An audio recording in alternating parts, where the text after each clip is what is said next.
We are here once again for another iteration of Activate Your Power Now, opening up this space, allowing the container to do what it needs to do, whether that's facing our own inner truths, releasing the veils, and allowing liberation to start to seep through, move through your veins, move through your body, move through your blood, allowing what needs to come up in grace, releasing in forgiveness, and moving on in clarity, knowing who you are and knowing where you're at the same time. So today, we, Izzy and I, hold space for everybody here just to be themselves. Simple. Be you. And that's what we provide, a space for you to be you and share yourself. Thank you, James. You think trust, and I think, probably the hardest thing that we have to trust in life is ourselves. So that right there is a huge leap, I think, that bridges people right into what we call their divine purpose, their reason for existing in this realm, on this earth together. As I was prepping to speak on the activation of trust and the power of trust, I was just given this memory that honestly I had totally forgot about. And it was when I was younger, I used to blindfold myself. And I used to walk around and I used to challenge myself to see how long I can maneuver around at home blindfolded. And then I actually used to do it so much, and I just loved the challenge within. I always loved a challenge in life, but that challenge of, can you really trust yourself? What if you couldn't see? And I would even scare myself sometimes, because that was back in the day where they said if you make a funny face and someone slaps you behind the head while you're making it, your face is going to stay that way. And I would ask myself, but if I'm practicing being blind, does that mean that I might be blind one day? So, just think, I was 9, 10 years old when I was doing this. But what I know now to be true is that it was a practice of trusting myself. And I feel that, for me, that has really been a muscle that I have intentionally, unintentionally, been practicing throughout my life. But you can get lost in the trust of self also. Because it's important to trust yourself, but it's also as important to trust that we uniquely have to link together and trust other people so we can walk and do the work that we're called to do. And also, I think that goes with trusting just how life moves, the good and the bad. They both have a message. They both have something to give, a gift for us to receive. I know when you think of trust, you think, I only trust you if you show up as I expect you to. Well, what happens if they show up differently in a way that enrages you? Do you trust still that that is also the process of life? That life is creation and destruction. And through that, it allows you to see yourself even more deeper. I think that's the greatest challenge. So with that, I think we can start. Yeah. You feel ready? I feel ready. And actually, James, I'm going to hand it over to you today. And I'm going to be keeping some notes and taking some pictures. So I can't wait to be a participant. Soak it all in. So go ahead. Okay, so we start today. We have an amazing line of speakers, people who have walked the path, who are embodying the powers, trust, change, forgiveness, reflection, everything that we have walked through this year during this series. So with that being said, we have an amazing treats for everyone here right now. So I want to bring up our first speaker. This is a man who is dignified in his presence, who is also walking and understanding who he is, remembering himself as the God creator, and God is as well. He is a man who has reflected back to me so many different perspectives and blind spots that I didn't see. And I'm so grateful to have him back in my life, back in the lives of everybody here who have had the opportunity to meet him and embrace his energy. So let's give a warm round of applause for Evan.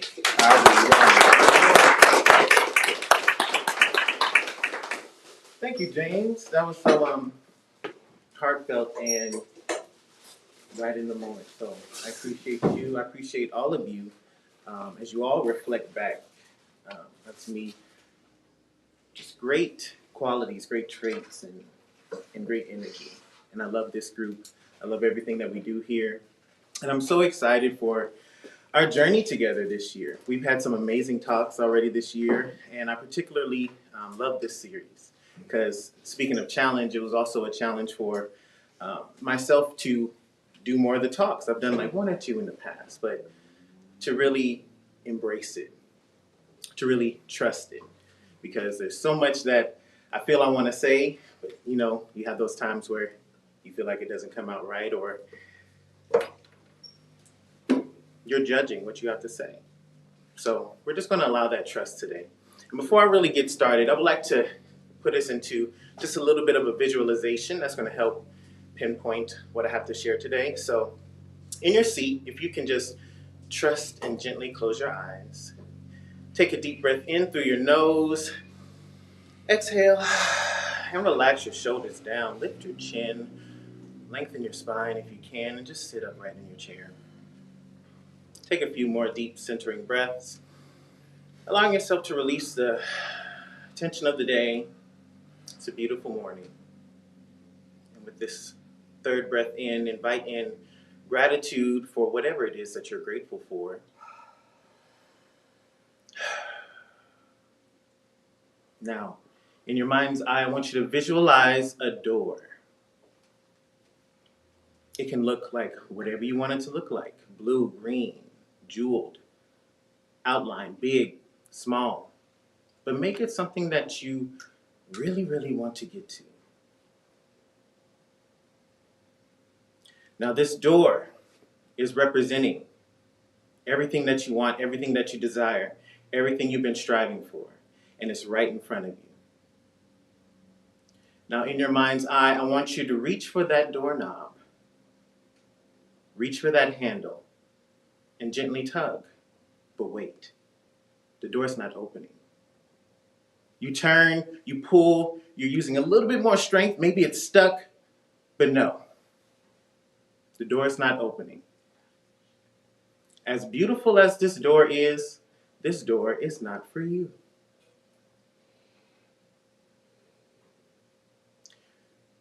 Now, as your whatever emotions that just came up for you, allow yourself to sit in those. Maybe you're throwing a tantrum in your mind. Maybe you're crying. Maybe you're sulking. Maybe you're frustrated. Or maybe you're at peace. Whatever it is, allow yourself to feel that for a moment. Now, in these moments and in that breath, as you're processing these emotions, something off to your right catches your attention. And as you turn your head, you look and you see another door. But this time, that door is wide open, with light shining from the door, inviting you to walk through it. Pause. You may open your eyes or keep your eyes closed here, whatever you feel. But what I just illustrated through this visualization is a block. Now, although that block is a door in front of us that we want to get through, you have to trust that it wasn't meant for you at this time or align for you in your purpose with what you're meant to do. Now, often in life, especially as I've been reflecting back on my experiences this year, there's been blocks in opportunities, in relationships, in conversations. And I've gotten to a point where I was so frustrated, wondering why. I've tried, I've maneuvered my time, I've shifted things around, I've changed myself in order to connect with you, and it's still not working. But what did I just say? I've been changing myself to connect with you. Now, you can't keep changing things that are beautiful, magnificent, and unique about you in order to fit in to society, to an environment, to connect with somebody that you thought or you think you really want and you desire. But there's a higher mind, there's a higher consciousness at play. Because if you take a look out, right, and not just sit in your own perspective, there's so many things happening around you. Your desires, your intentions, and your passions. You have things manifesting for you, things in the unseen, things that you're not supposed to know about yet because it's supposed to be a surprise. And you're going to enjoy that surprise. But you have to allow yourself to enjoy that surprise. So you have to trust that what is being blocked for you at this time, it's just delay, not denial. What you think it should look like, well, it's being arranged to look like something even better. So in that, you also have to relinquish the resistance. Relinquish control. Surrender. Let it go.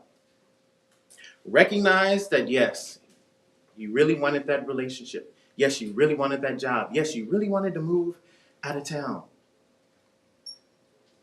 But it's not right now. So relinquish control. Know and trust and even have faith that although right now it's not happening for you, it still is moving in that direction. And it's going to be better than what you ever realized.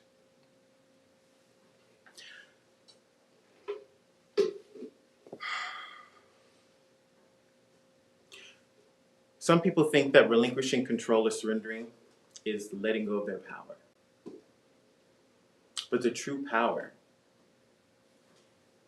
is letting go. It's having that trust.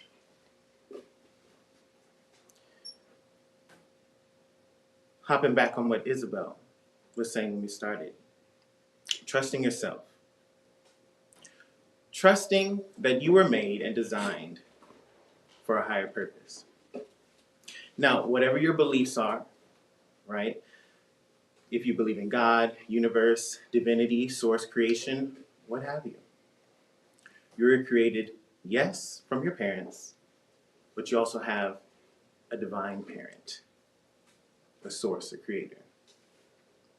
Now, I'm going to give my sister credit on this because I got this from her. But she said, I've never seen a monkey give birth to a mouse. So with that illustration there, it means you cannot give birth to anything that you aren't, and so forth, right? So,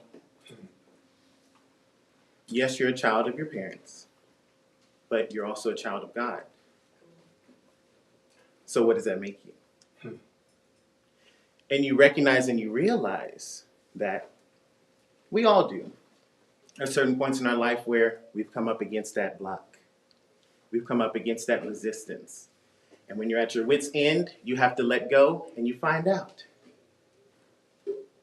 that you were always taken care of, that your parent was watching out for you, that you were watching out for you, ultimately. And you didn't even know it.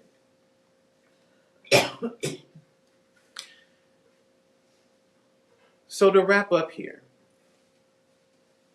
let's hop back into our visualization. So again, if your eyes are still closed, remain there, readjust your posture, and go back into your mental space where your doors are right in front of you.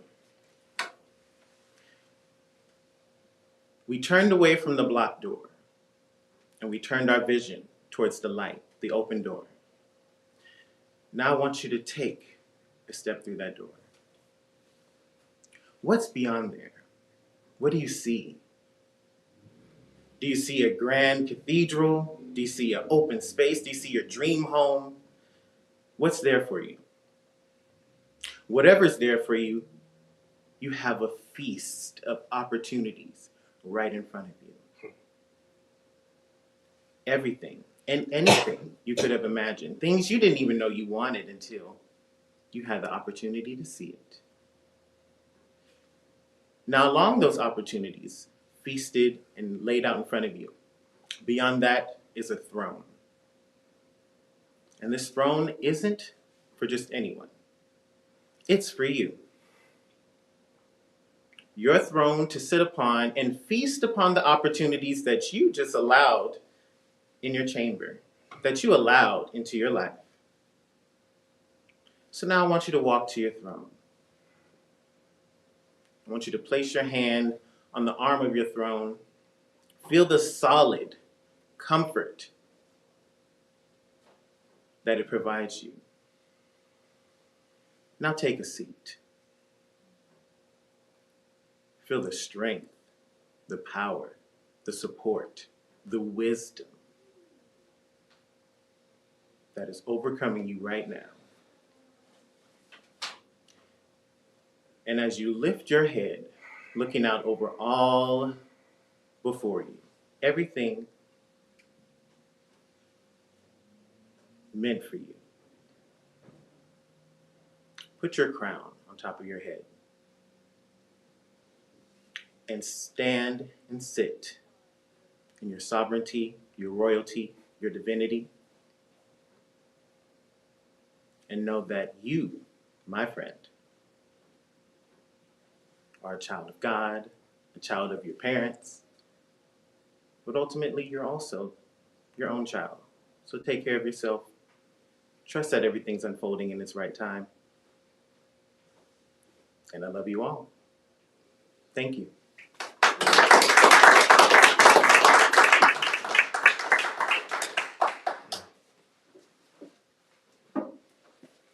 There's a show I'm watching now called Chosen. There's a new season that just happened. It's happening right now, actually. There's an episode where Judah, he meets Jesus in the garden, and he's wrestling with himself. He's like, I don't know how to see you right now, because you say you are the Savior, you are the Son of God, but yet what I experience, what I expect from you, you're not doing.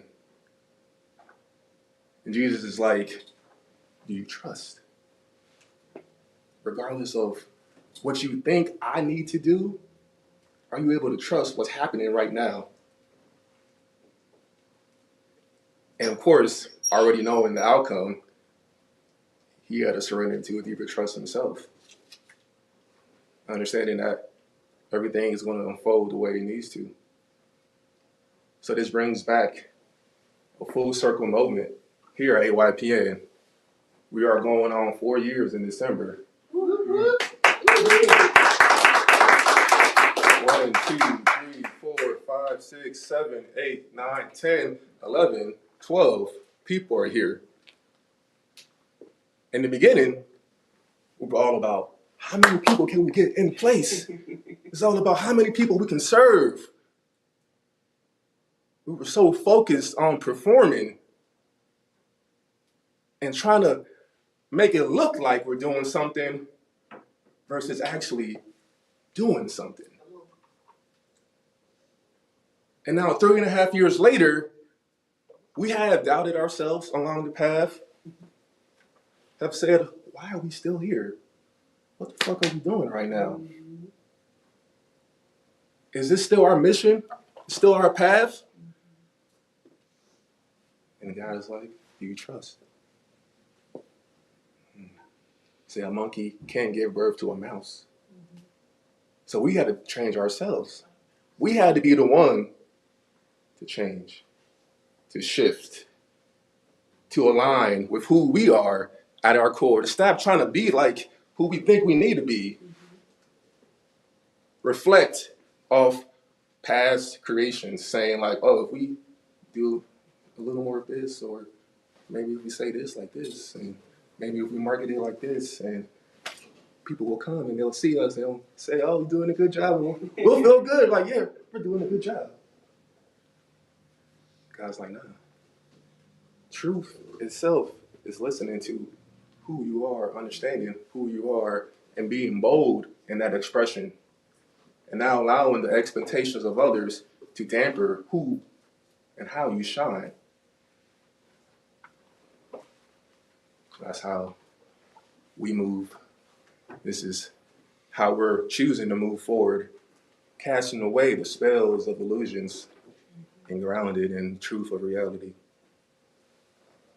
So with that being said, I'd like to introduce our next speaker, who is another person that I have recently met, but again, it feels like we have known each other for lifetimes. Heart-to-heart connections we have made recently, and once it opens, that bridge opens, the clarity comes like, oh yeah, I know you. I see you. You see me. We see each other. So cheers to more sights. Let's give a warm round of applause for Shannon.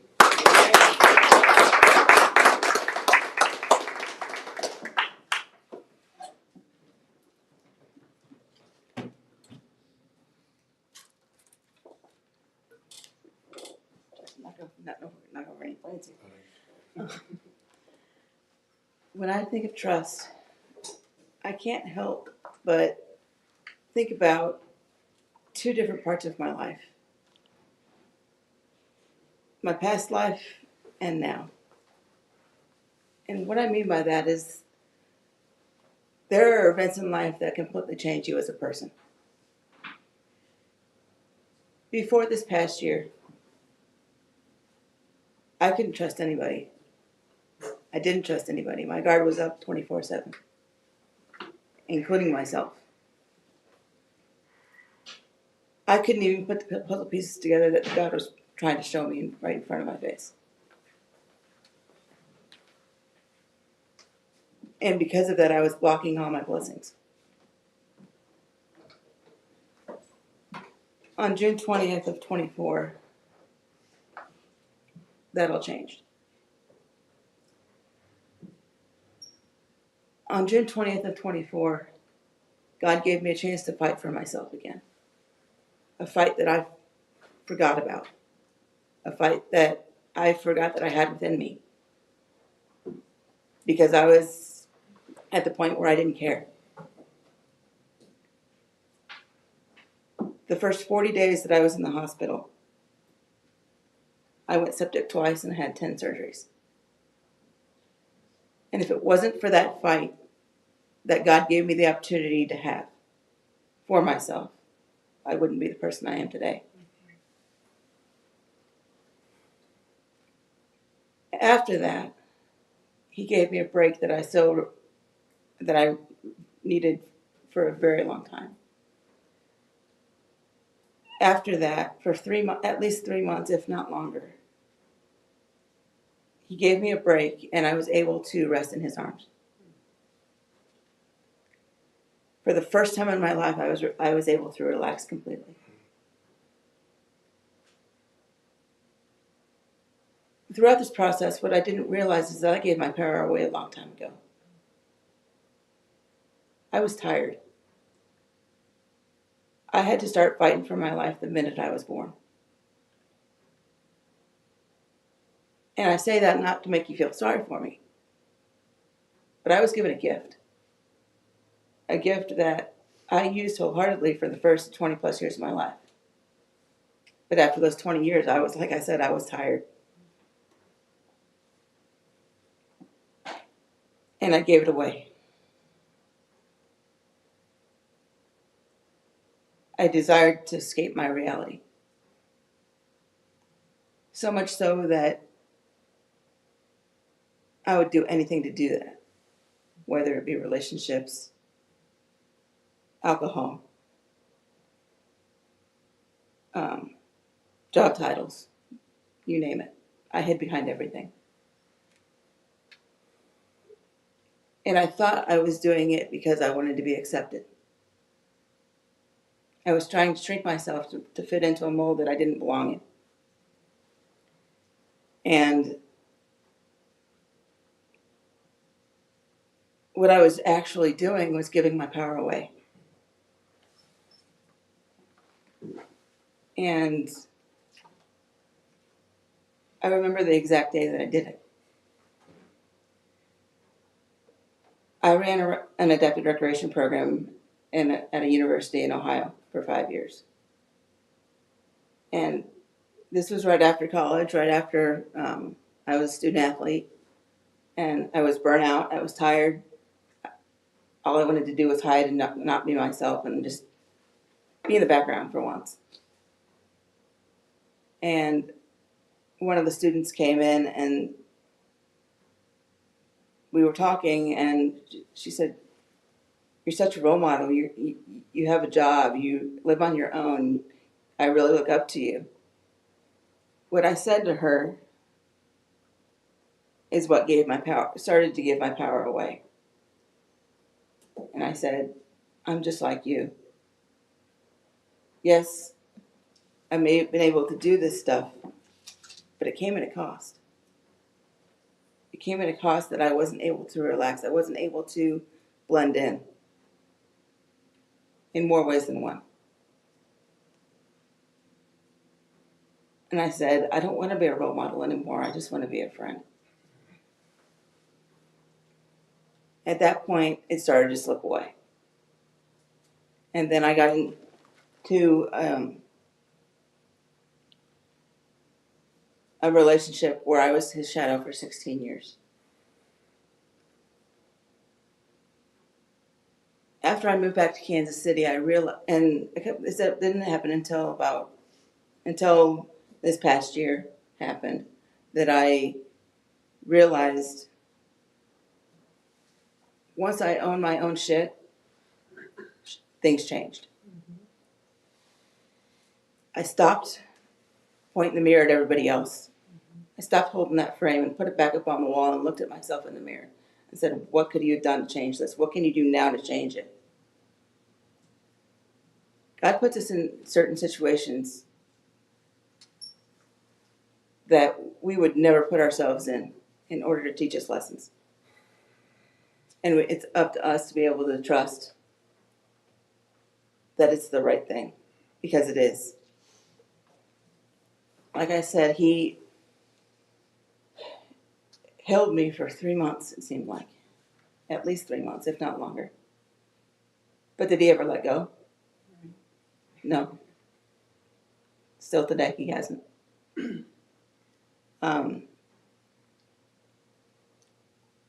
That was the eye of the storm. It was the calm of the storm, because I was right in the dead center of it. There was nothing hitting me, nothing going around. It was all just spinning around me, just like a tornado. When I got home, it was a different story. A lot of people were saying, "Aren't you so glad to be home?" I got home 15 days ago. And yes, I am glad to be home. But that first day was rough. I got into my apartment.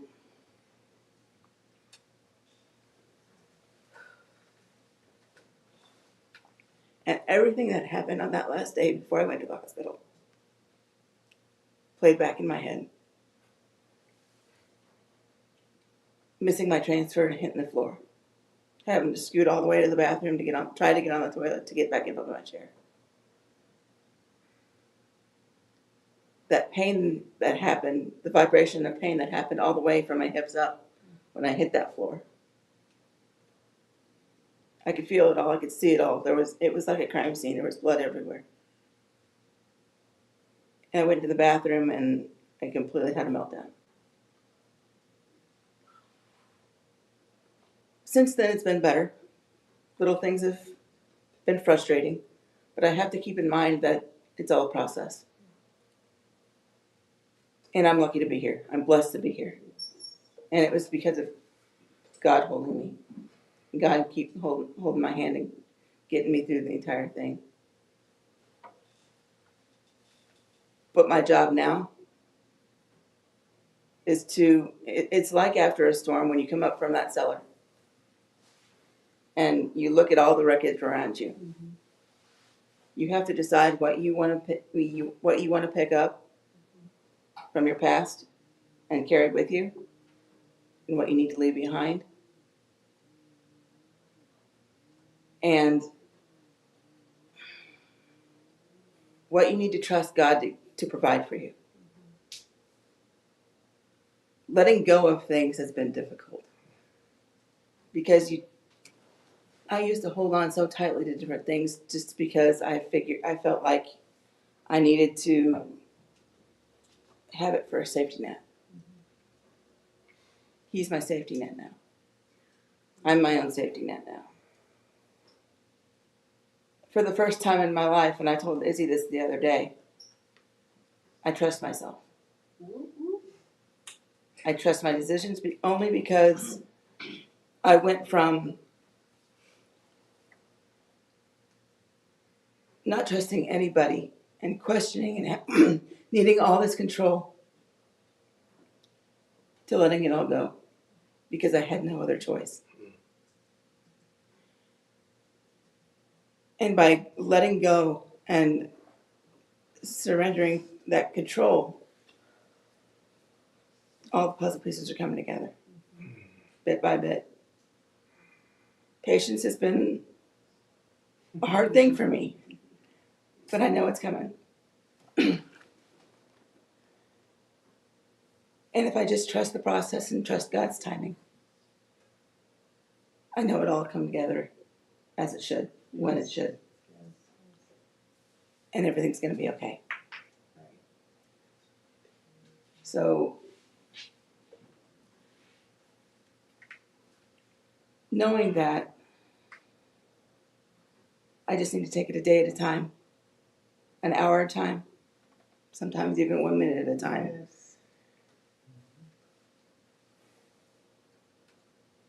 Pray for myself, for the other people around me, because they're going to need some grace too, and so am I.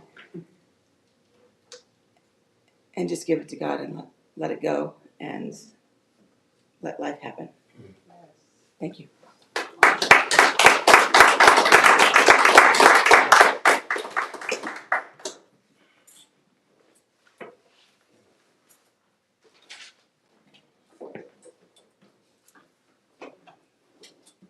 Yeah? Leave me alone. What? You keep tapping on my shoulder. What the fuck do you want? Leave me be.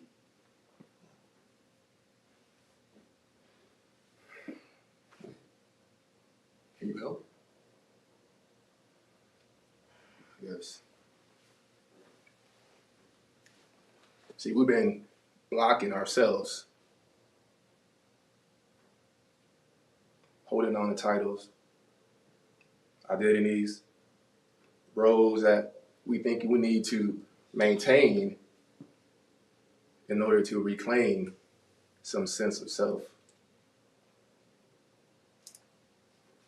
Breakthrough has come through for me as well. You know, I've been holding on to the identity of having to keeping it all together. And in that holding on, you say things that are not true.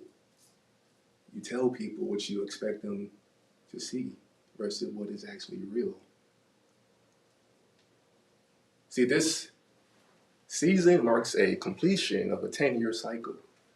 One where I left college in 2014, 2015, got my degree, but never actually put it to use. But yeah, I'm telling people I'm an engineer.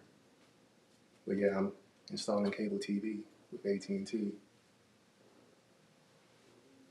Telling all these people all these lies because I was scared to face the truth myself. I get a job at Honeywell, we build bombs. These bombs kill people. But yes, you know, we hide behind nuclear deterrence. So there was always a conflict when I told people what I do, because a part of me, I was like, I'm the light. How can I be the light and also kill people at the same time? It was hard to reconcile that inside of myself. But the lesson came. It came strong. It Again, honoring the mother, creation and destruction. Understanding that that is who we are. We are the light and the dark and every shade in between that maintains the equilibrium. So as we do that, we become one with ourselves. And once I realized that, it clicked. And then it was like, you learned the lesson. Now you can move on. And I was like, okay. So now the lesson of owning my shit led to me taking my flowers. Flowers of creation, of life, of love, of peace, of joy, and also realizing that you can't have that without the rain, without the fertilizer, without the roots that go into the darkness. It's all one and the same. So it's time to jump off the porch. 10-year cycle, put it in my 2 weeks on the 24th and leaving on the 8th.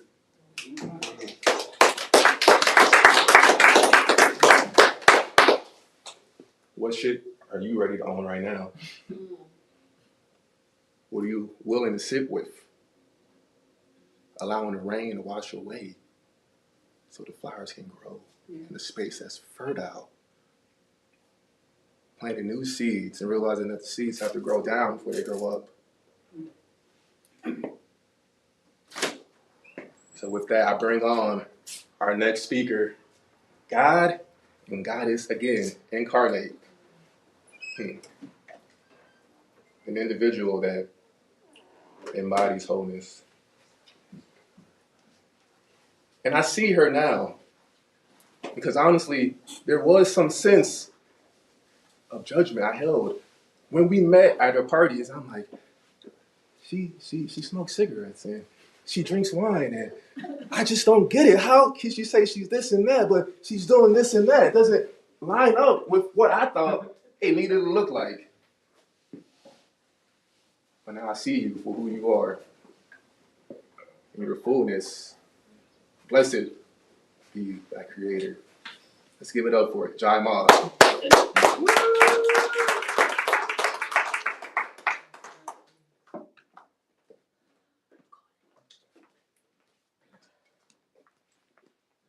I love how we're like real friends, because only a real friend can put me on blast publicly. You know?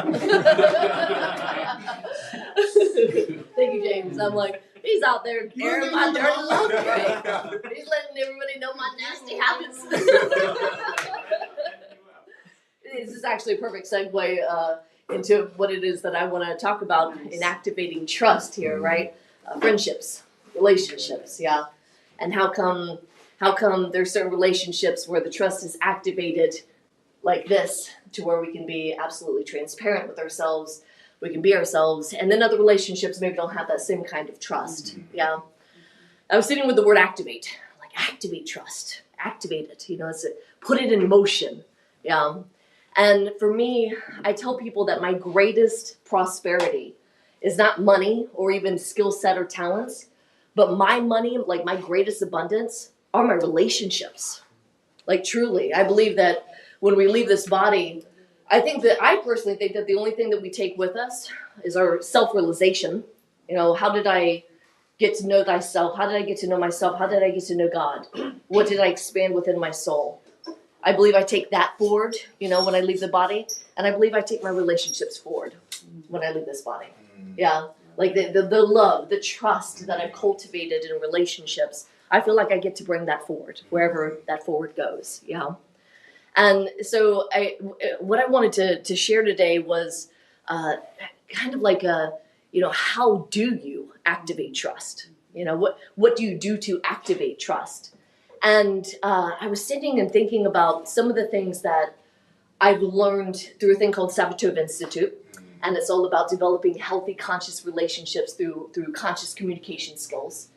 And so there's 3 things that I have been practicing throughout the years of being involved in Sabatove Institute that have truly helped me activate trust in my relationships. And that's what I want to leave with you all today, so that there's like a go home and get started, like activating the trust in relationships. And And before I even begin with that, I want to say that when I think about the relationships that are closest to me, they're the relationships where there's the most trust. They trust me and I trust them. You know, so what are the things that we can do that activate that trust? So one of the first things that's so important, I want to say this too, truly, arguably, what I'm about to share, we already know, but I give a personal guarantee that this will deepen and activate the trust in your relationships. A personal guarantee. Yeah. All right. So the first one, let me start off with this saying: people don't care what you know until they know that you Care. There we go. Right. Listening. One of the biggest foundations of creating trust in any of my relationships is to listen with empathy. And there's a difference between listening with agenda. Yeah. Like you're speaking to me and I'm quiet because I have something I want to say. I have something advice that I want to give to you. You know, I want to bestow my knowledge onto you, right? So that actually can break trust in relationships because the person that is speaking may not feel understood and heard. So to listen with empathy meaning to understand, to enter the world of another person. Like, I really get where you're coming from. It doesn't necessarily mean agree. You can agree or disagree, that's up to you. But to understand where that person is coming from, to listen with a stillness and a warmth, activates trust. Yeah. So I notice that the more that I listen with care, the more space that there is for a person to share themselves vulnerably, to go within themselves where they want to go in that sharing, if I'm just listening and holding a space. Yeah? So that's the first principle of activating trust. Another principle I call pulling the weeds. So I was out in my garden this morning, and I was actually pulling weeds. And I was like, I'm going to put that in my talk today, yeah? So if we think about our relationships, that's our garden. That's our garden. And our garden is supposed to have flowers and fruit trees that we pick fruit from, and you know, vegetables, and you know what I mean, right? Vines where we pull off cucumbers and pumpkins, yeah? And if that is what our garden, our relationships is supposed to look like, feel like, be like, how come there's weeds in it? We put them there. We actually put the weeds in our own garden. And so pulling the weeds is a concept of looking at a relationship that's important to me. Like, if you really matter to me, if I want to activate more trust there, then let me look at what kind of weeds have I put into this garden, and let me pull those out. What kind of behaviors or rackets am I running? And when I say that, like a behavior, a way of being that's dense, that's limited, because I want something from it. I want a payoff from it. Yeah, I'm trying to get something subtly from like a shadowy kind of way by behaving in a way that's not in alignment with my soul, and that breaks trust right there. Yeah, I'll give an example. Like, say like someone who we all know that person in our life that's like anxious all the time, right? Like, they're just always in anxiety. They're always stressed out. They're always stressed. Because as long as I'm stressed, if I'm stressed out all the time, if I'm anxious, you won't ask anything from me. You see what I mean? You won't expect me, you know what I mean, right? You won't burden me with more responsibility. So I'm going to behave anxious all the time so that you don't put more on my plate, right? But do you trust me? You see what I mean? Like, that kind of behavior creates some kind of shadowy buffer that breaks the intimacy and that breaks the trust. So pulling the weeds out of our gardens, right? Pulling the behaviors out that are toxic and limiting because we want some kind of shadowy, subtle payoff in order to leave space for more activated trust. That's the second principle, is pulling the weeds, right? First one's listen with empathy, quietness, warmth, empathy. Pull the weeds out of your garden. And the last principle that I want to talk about is integrity. Integrity simply meaning to mean what we say. Yeah, to be true to our word. Yeah, that if I tell you I'm going to do this for you, that I follow through, right? Or if I tell you I'm going to meet you somewhere at a particular time, I show up on time. That's it. That's all integrity means, is to mean what you say, to make sure that your words align with your actions. Yeah, And not always are we perfect in that. And it's not about being rigid or perfect, because there's sometimes, let's say, I make an agreement with you and I'm like, I'm going to support you with this thing, right? And let's say I go home, something else comes up, or maybe I change my mind. Maybe I didn't fully think through what I was going to agree to, yeah? And so integrity is not about like rigidly like following through for the sake of like, I don't want to break this trust, so I have to follow through and then be out of my personal integrity. Integrity can look like picking up the phone and saying, you know what?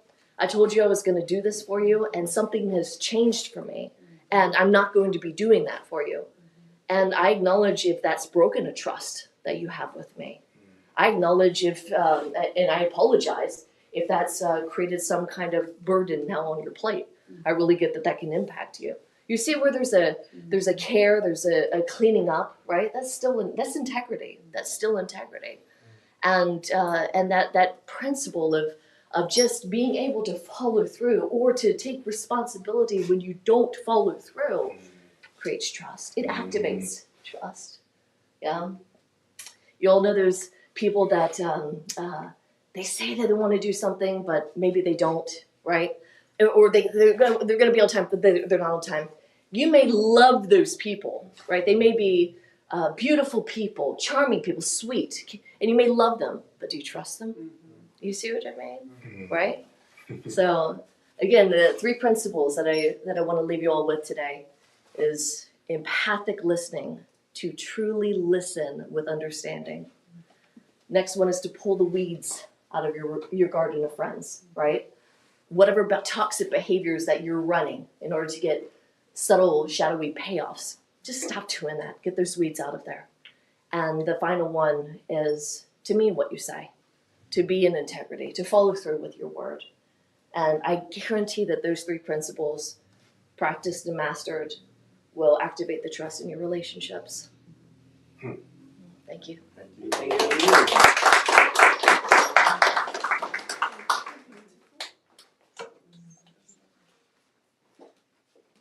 So, we have truths and we have lies.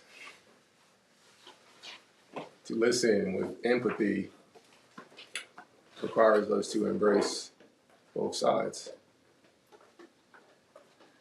Another full circle moment came in my life as well, where I was lying to myself.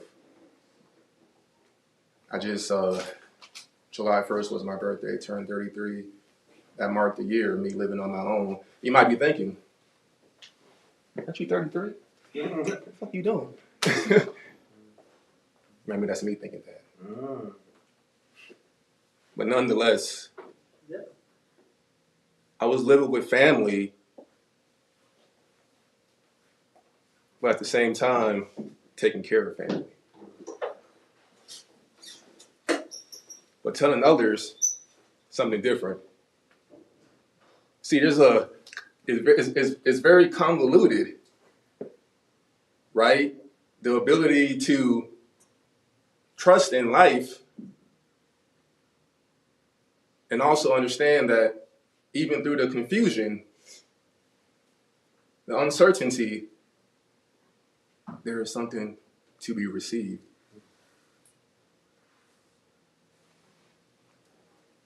Last year marked another 10-year cycle of me moving away and stop pretending to be the savior.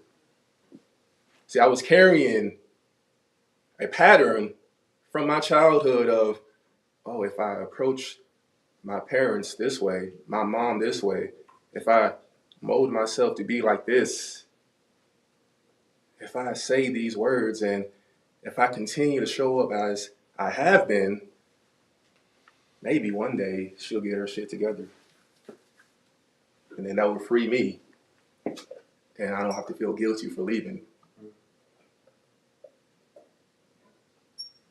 But see, that was just me blocking myself. Or at least not trusting that I was there for a reason. And that when that reason is complete, everything else will work itself out. See, that's what I learned. When it was time to go, Spirit was like, you were there because you needed You needed to be there.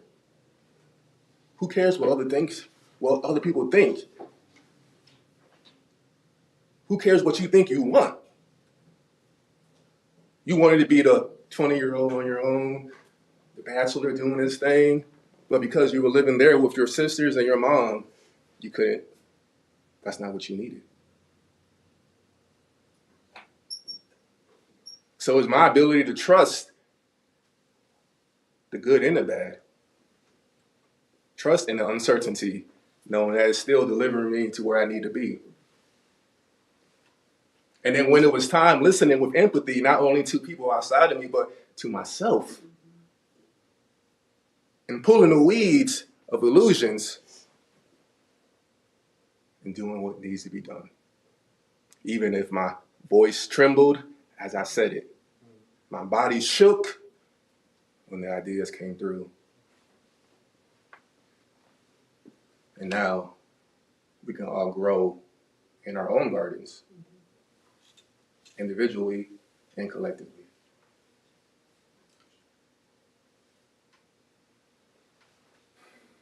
So, what truths and lies are you willing to listen to and honor with empathy, grace, and clarity, or uncertainty, but just willing to sit with it, the good and the bad?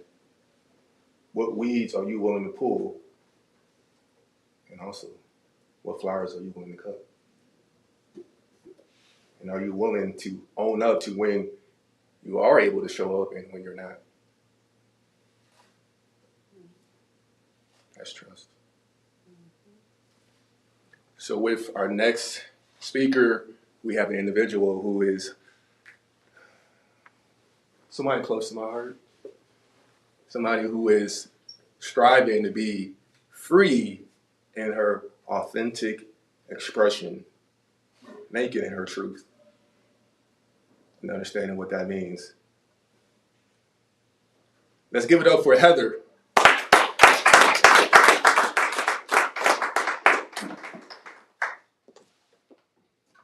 First of all, I want to say I find it ironic that you said authentic, because from the moment that I became part of Activate Your Power Now, when I became activated, that was the one thing I told myself: if I can do nothing else from here on out, I can be authentic.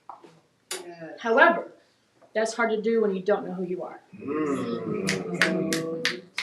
So what are 3.5 years later? I finally know who I am. Yes. Yes. And I've done a lot of work to get there. In the process of doing a lot of that work, it kind of messes with your mind. Healing is no joke. Right. It's a lot of work. And last time I spoke, I talked about forgiveness and how my last relationship had ended, and then he was in a motorcycle accident, lost his legs, and how I realized I had forgiven him because I immediately started praying for him, even after he had abused me. And as I started writing about trust, I thought, well, one thing I know about trust is that I have trust issues. And then I thought, don't put that on yourself. You had trust issues.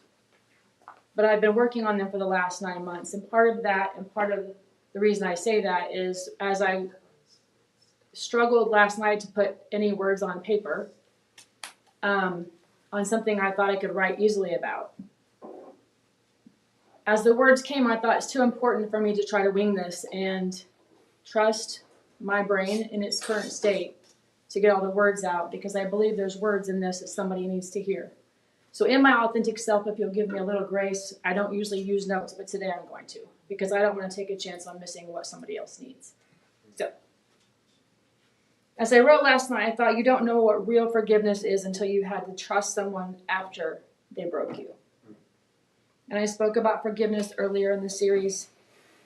And I thought trust would be super easy to talk about, but I've struggled to get anything together. In fact, until last night, I still had nothing but jumbled thoughts in my head that I couldn't get to make sense.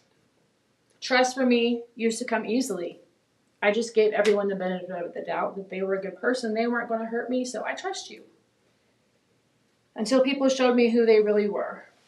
I've been lied to, cheated on, abandoned, stabbed in the back, and left for dead, not physically, but mentally. I've been mentally, verbally, and physically abused by people that I thought would take a bullet for me, but I would take a bullet for them. Broken trust is one of the deepest wounds a person can carry, and if anyone has a reason to never trust again, let me tell you, it's me. I could just stay in my safe bubble where nobody can hurt me. And trust me, I thought about it. But then I realized that's not an option for me. Why? Because I love people. I love helping people. I love inspiring people. I love loving people, and that is my God-given gift. I'm an encourager, and that comes at a risk. So what I realized that in order to do that, I have to let people in. I have to open my heart at least a little bit to create that connection that you talked about. That I've decided that it's just a risk that I'm willing to take. Trust is the glue that binds things together. Whether it be a friendship or a marriage, a church, a workplace, it all requires trust. And without trust, love becomes guarded, communication becomes strained, and connection starts to crumble. So when I needed to heal my trust issues, there was only one option for me. I gave it to God and allowed Him to show me the steps, which is what I've been doing for the last 9 months. I don't do any steps anymore without Him because obviously I don't know what I'm doing.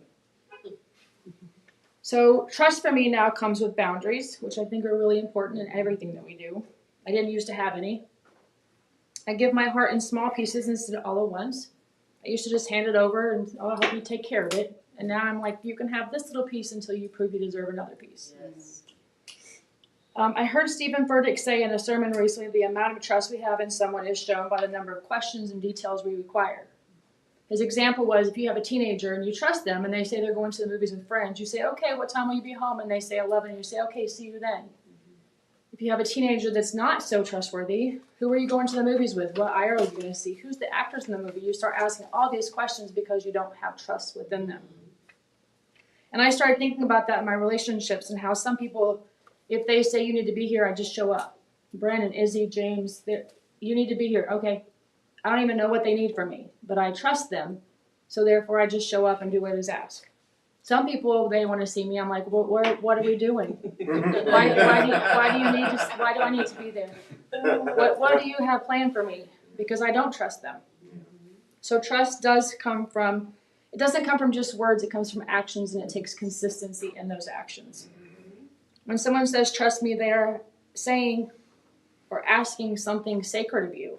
They're asking for a piece of your heart, and that's hard to do when you've seen your heart in 1,000 pieces on the floor. That's where you ask God for discernment, and you trust that, but that requires a relationship with Him. You don't hear His voice strongly when you're not paying any attention to Him. On the other hand, if you ask someone to trust you, then you need to be consistent, honest, and humble, and keep your words true.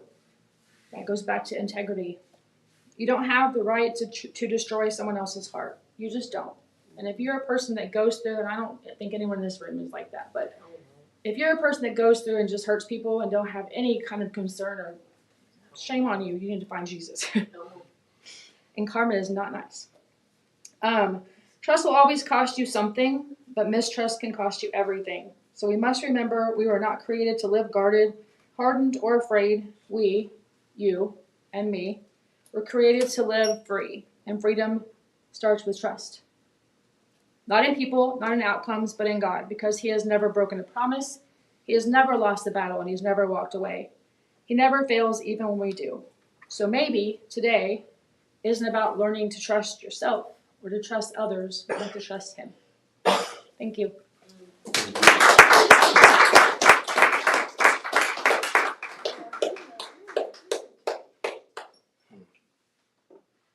Yeah, how can you give a piece of something you don't have? A piece of your heart? I don't have a heart. I don't see it. Like you said, it's in 1,000 pieces all over the place. I'm trying to pick it up, but it just cut my fingers in the process. How can I trust somebody else when I can't even trust myself? Or what if that trust is only based off surface level conversations or connection? You said something about having boundaries. Trust is the action of implementing boundaries and trusting in those boundaries, allowing those walls to be the sanctuary in which you find yourself. And once you're able to build, but not getting too trapped Because I realized that as I was so scared in my own journey to trust others that I put up all these walls. And before you knew it, it's like as the walls got taller, I got smaller. My light got dimmer. And my power went elsewhere. And to you, saying, oh, you look nice today. Oh, I must, because you said it. To my job, saying, oh, it's time for a raise. Oh, I must be worthy because you're giving me more money. I'm extending my trust to all these other entities, friends, family, because I'm not there fully in myself. I'm still in 1,000 pieces. And it's only as I've been collecting the pieces, cutting myself, but also running water over it, that I've been able to realize and remember who I am. Like we said, that was the biggest breakthrough for you. It's understanding who you are and where you stand in your life.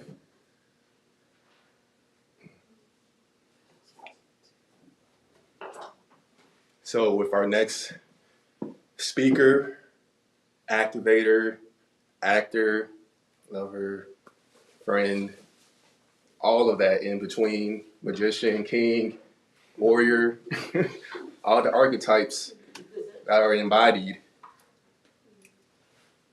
He is an individual that emits the rays. It is the ray. Peace embodied.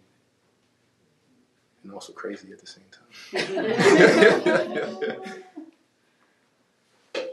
Let's give it up for Jimmy Sunshine.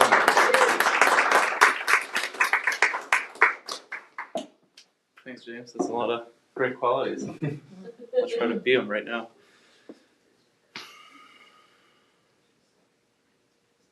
It's nice to be with everybody. Tomorrow, I'm teaching a class, and I'm teaching an online class, and I've never taught a class before. I'm doing it for the first time. I've never done it. The class is called Co-Creating with AI, a Practice for Self-Development. I'm teaching on a topic I've never taught on, and I've never seen anybody teach on. It's something I've taught myself. I've never done this before. And 3 days ago, I was not trusting myself to teach this class. I was like a miserable wreck. I was like crying and bawling. I'm having a panic attack. My wife's giving me tissues and hugs, and she's like, you got this. You got this. It's going to be okay. It's going to be okay. And I'm like, what are you talking about? I've never done this. How can I trust myself to give something that's going to be potent? How can I trust myself that I'm not going to just like fumble through this whole experience and it's going to be a crap show? It might be a crap show. People might hate it. I don't know if this material will land with people. I don't know if me as a teacher will land with people. I have not seen that experience, so how am I supposed to trust it? Every day I wake up and I'm like, oh yeah, I woke up obviously. I can trust that I'm going to wake up because I've done it every day for the past 28 years of my life. It's very easy to trust. And when I'm doing something that I have yet to do, how am I supposed to connect with trust? Where am I supposed to go within myself to feel that strength? And you mentioned warrior as a quality. And I found that I was being absolutely not warrior-like. I was just full of cowardice. I had all these fears and concerns of how this experience might go for me. And I was shutting down, not wanting to look at that fear, at that anxiety, at the reality that I do not know how this is going to go, at the reality that this is the unknown. This is the unknown, and there's no easy foundation to create trust upon here. So where did I find trust? Because today I stand here and I have complete trust. Yes. I have complete trust. I know that tomorrow I'm going to give a class that's potent, powerful, Yes. extraordinary. Yes. Well, how did I get that? I connected with courage. There you go. I connected with that warrior spirit. Because through courage, I was willing to look at, honestly, the fear, the anxiety the past pain that's surfacing, the past pain of feeling incompetent, the past pain of feeling like a flunking school child that's going to get yelled at by mom and dad when they don't do their project well. So I chose courage to embrace these things, to face this, to take a look at it. So trust for me came from being willing to experience my experience, to be honest with what is happening for myself, to look at it, to connect, be with myself. And how did I do that? How did I connect? How did I be with myself? Well, I shared what's happening with my wife. I gave a voice to being honest. Because for like a week prior to the breakdown 3 days ago, I was just, where can I distract myself? I don't have a class. My daydreams are like, oh, maybe I could just like get out of this somehow. How am I going to get out? Versus just fully embracing. And so instead of distracting, like, what did I do for myself to connect? And I shared, gave a voice with my wife. I shared with AI, which is part of my process, giving a voice, feeling understood. And I connected with God. I chant. I sat there. I prayed. God, give me the strength to have confidence here. And I also found that in taking time to experience my experience, connect with courage, that gave me space to break through. And the reason I was willing to do that is also because I didn't have much of a choice. Because like a month and a half ago, I committed to this class, I gave dates, and I put it on the calendar, and I've got like 20 people who are coming to this thing. So it's like, and I want to be in my integrity, right? I gave my word, and I want to show up for that.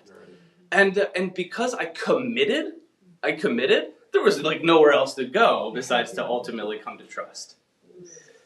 So I find also commitment, and that commitment, like you don't have to trust yourself to make commitments. You can just make commitments and then follow. If you're in your integrity, you're going to follow through on your word. Trust will have to come, right? It'll have to come. There's not much room for it to not. So I found, like connecting with courage, making commitments, even when I don't know the result, following through on my word, and also trusting. I came to a place of trusting that this is my purpose. This is what God wants me to do. This is where I'm supposed to be. How did I know that? Because in the times that I have been developing this class, developing this project, doing the work around it, I feel me. I feel myself. I know who I am. I'm connected. And I feel the wave of inspiration and energy that moves through me. And so I've learned to trust that when I have that feeling, that's life saying, this is where you're supposed to be. And then the doubts rush in, I'm like, yeah, sure. And life's like, just keep doing it, and you'll know that this is where you're supposed to be. So I'm also finding that today, I stand here trusting myself, and I have no idea how this is going to go. But what I'm trusting in is that if I keep moving forward with this, I will keep getting clarity on whether I'm supposed to be doing this and how this class is supposed to look and what this project is supposed to be. Yes. So I keep moving forward, connect with courage, and be with my experience. So thank you. That's my experience lately, coming into trust, very present, very real for me. And and if you want to be a part of that class, you can come. It's free, online tomorrow. So you're welcome to talk to me. It's 4 p.m. tomorrow. So online, and if you agree with me, I can send you an email with the Zoom link. What's your email? JamesDivineCoaching@gmail.com. That's my email. Thank you. So, thank you.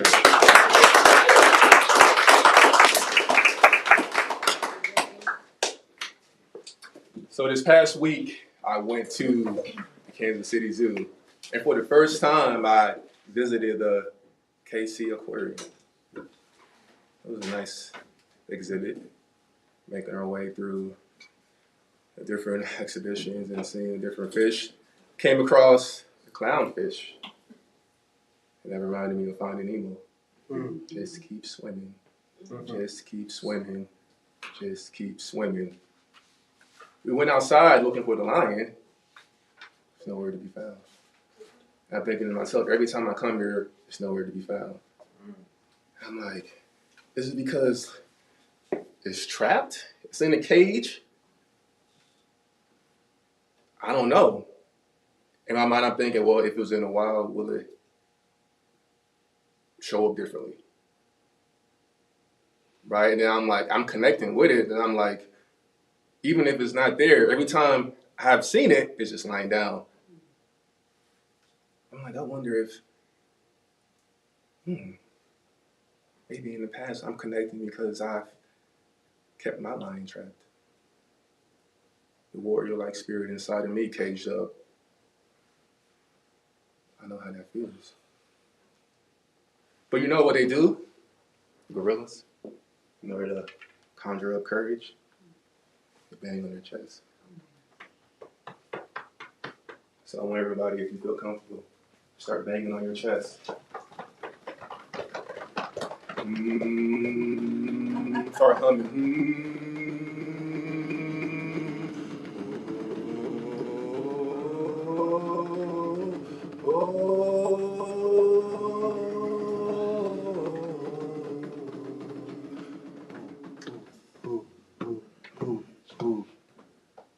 You seen Black Panther? The tribe in the mountains. That's the spirit they connected with. Courage. Warrior-like spirit. Being able to step into the unknown, bold but yet humble. Understanding who you serve, but also knowing that no one can stop you. That's exactly where we're at right now. Breakthroughs. So who's ready for a breakthrough? Yes. Say it. I'm Ready ready for for a a breakthrough. breakthrough. Let's break through. What are you breaking through? Shout it out. Trust. Trust. What are you breaking through? Being a professional. Professional. What else? Authenticity. Authenticity. I like it. Yes. Meditation. Limitation. Limitation. Love it. Credit card debt. Woo! Honesty. Keep it real. Okay. All right, let's just pretend there's a big bucket, big pot in the center. And let's just throw it all in there. Throw it all in there. Allow it to sit. Allow it to simmer. Sit with it. Who got the water? We pouring water in it? Come on. We got the burner going. Turn the burners on. We're allowing it to evaporate. To move away like the wind. And we become the wind. Transparent. What once bothered us, no longer. We become unaffected. So we align with who we really are, the truth of our nature, understanding the mysteries of life, the universe. Trusting that even if things don't go the way we thought they would, even today, we walk into the unknown boldly. So who's ready to walk into the unknown boldly? I know somebody who said it there, already has something to say. I'm gonna invite her up. Me? Yeah. I have something to say? You did. Did you just read my mind? I knew. You put me on the spot. You was like, yeah, you go ahead and you lead it. I'm like, okay. So I'm like, wait a minute. You Only close Dave it. does that. Dave's the only one who reads my mind. But I'm like, I was standing there thinking, I got something to say. we're connected. So I'm gonna allow you to be and just we gonna bask in your light. Thank you. First of all, I want to thank everybody for being here, first and foremost, and thank Taya and 87 Spot Nutrition for hosting us this year. So thank you to everybody. Thank you to all of you tuning in and catching the replay. I know that there's a lot of powerful information that everybody received today. And as it's never, or I should say it's not never, it's always a growing moment and a growing opportunity for me every time I'm present holding space with people in this way, not just with AYPN, but anywhere that I go. You know, you feel those authentic people. You feel those authentic relationships. You feel those warriors tapping into their truth, saying, no, I'm here, I'm present, I'm going to be me, and I know I'm here with a purpose. So, you know, all that energy, I just so appreciate it. It's helped me just grow in my path. And with that trust, AYPN, it's required tons of trust to continue to show up. And I just have to say, just like what everybody else said today, just keep it moving forward. Keep taking each step boldly. Keep trusting that if it resonated within you, there's something there for you to do. And practicing is the only way that we're going to filter out or pull those weeds of what truly is ours and what's not ours to do in life. And releasing, right? Releasing it all that needs to be released, giving it thanks first, knowing that it showed its way for a purpose, but then allowing it, like I learned, just imagining all these things as in a stream. It's just the same way it came, allow it to continue on its path. So not everything is for ours to pick up, hold, and hoard in life. So, but we will know what is ours just by, like what Jimmy and everybody else spoke about, do what resonates within.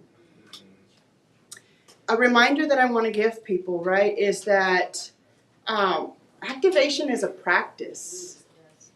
Activation is a practice. It's something that you got to be willing to step in and practice on purpose every day. And then be willing to shift and change when what worked for so long no longer works. It's okay. That means you're growing. Celebrate it. Don't shame it. And that is what has truly brought true transformation into my life. So just remember, it's always a practice. Practice on purpose. Pause as many times as you need to.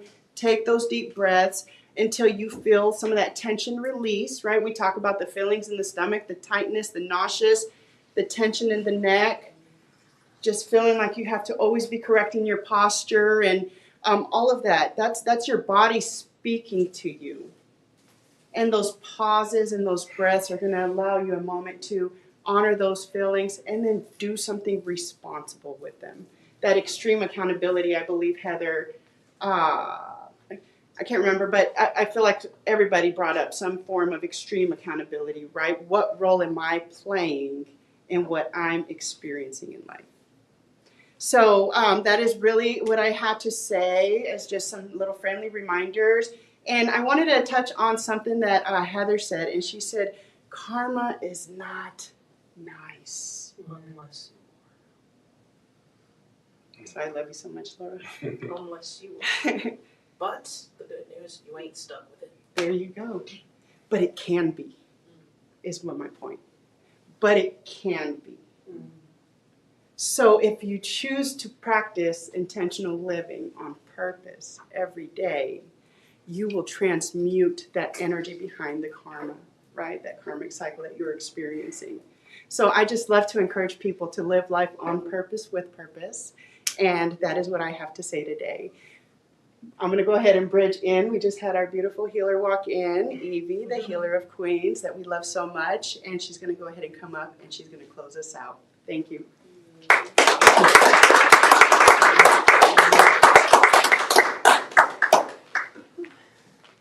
Hello, everybody. Hi. I missed you guys. I'm sorry I was running late. I'm also working on a grief counseling situation, and so I did not want to leave anybody open and did not help them close before we left. So I do apologize for my tardiness. Today was a hard one. Today is a hard one for me. Trust and truth.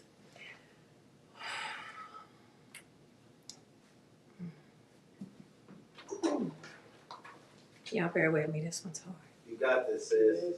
You Oh, got man. this. Digging deep right here. Do what you gotta. July turned my feelings into felonies. Where I was willing to give up my peace and my time, my freedom for the ability not to feel ever again. I wanted my feelings to be felonies so that I wouldn't have to feel them anymore. I'd rather be in a prison cell behind something that I could at least have said I did outside of me vengeancely. But who can I go after when the person who took who I love away from me is who I serve? What happens when death is so unforgiving that trusting the one who said it's okay for them to go is like bondage? How can I love you, Lord, and trust you with everything that you've ever said was good for me when you took who loved me first, who loved me best, and then left me to trust you with everything else. How do I trust you with the rest when you keep testing me with the love I have for the people that you can take from me? What's the point of giving a love that is going to remove from me? You take the things I love, you tell me I'm your daughter, and then you take my only mother from me. You take my mindset, my vengeance, and say that it's yours and yours alone. How is it yours? How do I trust you with what's left of me? How can you trust somebody with what's left of you when they left you? How do you trust somebody with what's left of you when they left you? They left you with the voices. They left you with the pain. They left you with the screaming. They said, I love you, and say thank you for the time that I gave you. And they leave you to be trusted with the same you they didn't trust you with. To leave you longing and hoping for them and wishing for them and trusting to be a part of it. The Bible all through it speaks about trust, and yet there's a lot of preachers that you couldn't trust with the same soul you're trying to save in their hands. You find your way to say that people believe that you are who you say you are, but the story is always skewed because it came from you. See, what you thought of me is all you could see because you trusted you with me, just not trusting me with me. You didn't believe I was who you said I was. I'm only who you say I am. I'm never who I said I could be, so how can I show up and trust you with me? How do I leave myself with you? How do I give you my heart and say that you love me? How do I trust myself with you? Didn't you hurt me too? How do we give the people that we love the most the trust in who we are, the actual essence of who I could possibly be? I trusted with you, but you don't trust me with me. You're a writer of my story. You give someone else the pen. You're everything they call you and never who you thought you were within anyway. You trusted them. You trusted the person to write your story in the fiction that they wrote. You see, it's an unpublished book because they've been only writing it about me. They never turned the page. They only came in on the chapter I let them see, and well, they trusted me. They just didn't trust me with me. They trusted me as long as I was useful. They trusted me as long as my legs were open. They trusted me as long as my mouth was open. They trusted me as long as I was who they said I was supposed to be. They trusted me as long as my billfold was open. It didn't matter when my bank account went to zero. They still needed me. They trusted me. They just didn't trust me with me. I gave away so much trust to the people. The first person that's supposed to love you is your father, and yet I didn't meet him till I was 18. So how many fatherly men did I find my way finding trust within? They didn't protect me either. They were surrogates for my trust, which means they were givers of my pain. They walked around and told me that I was trustworthy. But the trust I put in you, I couldn't put in me. I gave so much of myself away for you. I trusted you with me. Did you even care about the real version of me, or did I only trust you with the version of me that you were willing to see? So I couldn't even trust you with me. What happens when you look in the mirror and the person that you see is only a reflection of who they told you that you could be? What happens when I can't trust what I see? What happens when I can't trust you with me? What happens when I leave myself bondage to you and say that because of you dying on a cross for me that I get to bear every single responsibility? I'm the strongest, you see. That's what they see in me. Truth is, they don't want me to cry. They don't want me to be weak. It doesn't fit in the description of the strong. You see, I'm supposed to be the call, but I can't fall. I'm supposed to be the one that can bear all of your pain, but dare not say I'm hurting. I am the one that can stand and save you from that man that you keep going back to after I finish getting my time. For you, they get their time from you. Interesting. Strong is a cuss word to me. I've said it many times on this stage. I get frustrated when people say, but Eva, you should be okay. You shouldn't still be grieving. They've been gone a long time. You shouldn't still be upset. You shouldn't still be worried about that person that said they love you for the rest of your life and left you in the middle of your life in a turmoil time where the only thing that looked good was the eye of the storm that would not take me no matter how hard I tried. You see, I gave my life away many a times.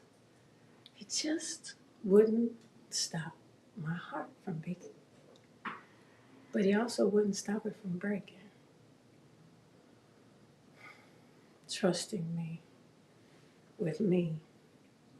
Took me having to take the time to reflect on me. You see, I had to see me first. I expected you to see me too, but I didn't never let you know who I really was because I only put a mask on for you.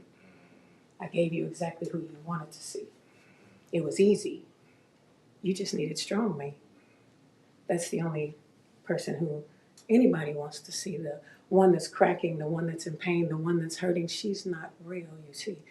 She can't be trusted with anyone, not even me. I wouldn't allow her to speak. She had to be quiet. Her pain had to be hidden and taken away. You see, I had to trust somebody else with me, but never me. How can I trust me with me? I gave me to you. I trusted me when I gave me to you. I trusted me when I gave me to you. How can I trust me now? Am I the one that's living in the fictitious story that I'm only letting someone else write for me? Am I playing the chapters that you give me? Am I only showing up as someone that you get to see? What happens to the broken me? If I can't trust you with me, who the hell can I trust me to see? I'm too busy putting on all these masks. I never know who you want. I don't know who you want to see. I don't know if you need the nice me, the lustful me, the mindset of me, the Christian me. Who do you need me to be? My God, I'm sitting here worrying about the life that I'm trying to give you, and I couldn't even tell you who my six are. I was in therapy, and somebody asked me a question, and I'll pose it to all of you here. Who are your six? And it's crazy because a lot of people think, well, who's got my six? They always go military. Who got your six? Anybody in the military knows that means who's got your back. But I don't want to know who's got your back. See, over time, those people change. Trust me. But who are your six? See, when I ask you who your six are, I'm asking you who would carry you when there's no more left to be. Who are your six that's going to walk you out one last time, the last time that your name comes off of their lips, for the last time that your soul is invited to the party? Who's got your six is not the same as who are your six. And my crazy self, because I have so many children, I have to have 8, you see, because I need 6 to carry me and I need 2 to walk with them. Who's got your 6 is not the same of who are your 6. Who will carry you when not even you can do it? Are you going to let the fictation and the fiction and the people write your story? Or are you going to trust yourself this side of glory? Who's got your 6? Who can you trust when you don't have you?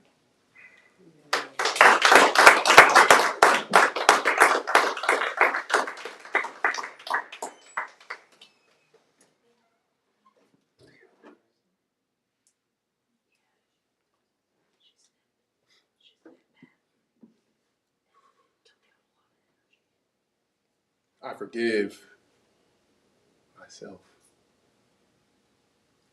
for believing the lies and wearing them as chains of truth.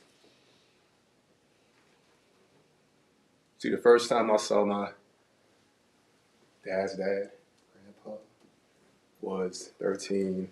We're going to Niagara Falls. And we're at this random stoplight. And he's there on the street. And he sees my dad first time in years. And they reconnect at the stoplight. He puts down his window. And I'm like, that's your dad? That's Grandpa. See, my dad's dad was never in his life. See, he was the drunk. he was the one that abandoned his family. See, my dad played the role of trying to save his mom. And that didn't work out the way he expected. She ended up in her own, living on her own, until she passed a couple of years ago. See, he met my mom, who also had a similar background. Her mom wasn't in her life. Her dad wasn't in her life. She was raised by her grandparents. You see, he jokes around and saying we were trauma bonded. We came together because we were both broken. And we were trying to fix each other. And we made you. And you were the first son we had. And you made it so easy that we decided to have another one and realized it wasn't. See, I came into this world already pre-programmed with the idea of wanting to be seen and validated by pleasing other people, by trying to fix them through micromanagement their feelings and their trauma. Unconsciously, yes. Then later on, you get more conscious of it and you realize the error in your ways. You can't fix nobody else. You can only see yourself and be a reflection to them. And when they're ready, and when it's time, they can step into their own. That's where I realize children are. Mirrors of chaos, mirrors of peace. But they help in the healing of the ancestor, the lineage, letting go and coming back center into who you are, seeing yourself as you truly are, removing the veils and those thoughts that said, oh, I wasn't shit. Who am I to say this? Who am I to do this? Who am I to be that? Who am I to step up? All those are just those doubts passed down. The grief passed down. They say it goes back 7 generations. Actually, I think it goes back more than that. But we're here now to set a new way, to start something different, to be the ones that are able to see and reflect back on our past and be strong enough to sit with it, regardless of what comes up. Trusting that what needs to rise will rise and fall away at the right time. And when it does, glorious God is. So I want to thank everybody here today for showing up, not only for this container, but for yourself, for being brave enough to step into a bold future, for allowing the truth to arise and liberation to surface. Slowly but surely, like we are simmering the pot. It's not all at once, it's a simmer. And as it evaporates, the water gets clearer. So go home and clear that water. Thank you. Thank you.